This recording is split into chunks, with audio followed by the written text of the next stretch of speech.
Hi అందరికీ. ఇగో ఈరోజైతే నేను ఆనియన్ టమాటా పచ్చడి చేసిన. టేస్ట్ అయితే సూపర్గా ఉంటుంది. ఇది ఎందులోనైనా తినొచ్చు, చపాతీలో తినొచ్చు, ఇడ్లీ తినొచ్చు, దోశలో తినొచ్చు, అన్నంలో తినొచ్చు. టేస్ట్ అయితే సూపర్గా ఉంటుంది. చేసే విధానం కూడా చూడండి. 2 ఉల్లిగడ్డలు తీసుకున్నా. ఉల్లిగడ్డలు కడిగి కట్ చేసి పెట్టుకున్నా. 4 టమాటాలు. ఇప్పుడు ఆనియన్ పచ్చడి ఎట్లా చేయాలనో చూడండి. కడాయి పెట్టుకోవాలి, కొంచెం ఆయిల్ పోసుకోవాలి. ఇందులోనే కొంచెం జీలకర్ర, వెల్లిపాయలు, పచ్చిమిరపకాయలు, కొంచెం చింతపండు, కొత్తిమీర, పుదీనా వేసుకోవాలి. వేసుకొని కలుపుకొని కొంచెం ఇళ్ళనే ఆనియన్ కూడా వేసేయాలి. ఎందుకంటే నూనెలో మంచిగా ఫ్రై అవ్వాలి.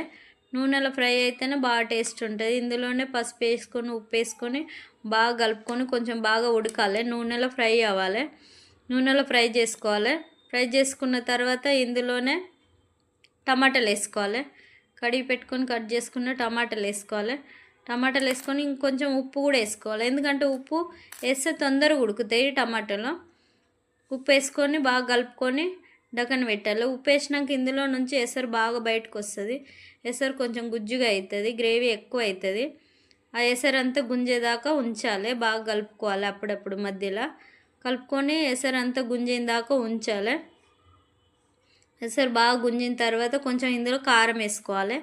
ఎవరికి ఎంత తింటారో అంత దాన్ని బట్టి చూసి వేసుకోవాలి కారం. కొందరు ఎక్కువ తింటారు, కొందరు తక్కువ తింటారు. బాగా కలుపుకోవాలి.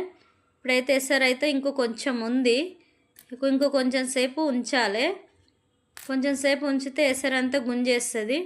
గ్రేవీ అంతా గుంజేసిన తర్వాత బాగా కలుపుకొని గ్రేవీ అంతా గుంజిన తర్వాత చల్లారి పెట్టుకోవాలి. గ్యాస్ బంద్ చేసి చల్లారి పెట్టుకొని మిక్సీ పట్టుకోవాలి. రోలు ఉన్న వాళ్ళు రోట్లో నూరుకుంటే ఇంకా సూపర్ టేస్ట్ ఉంటుంది.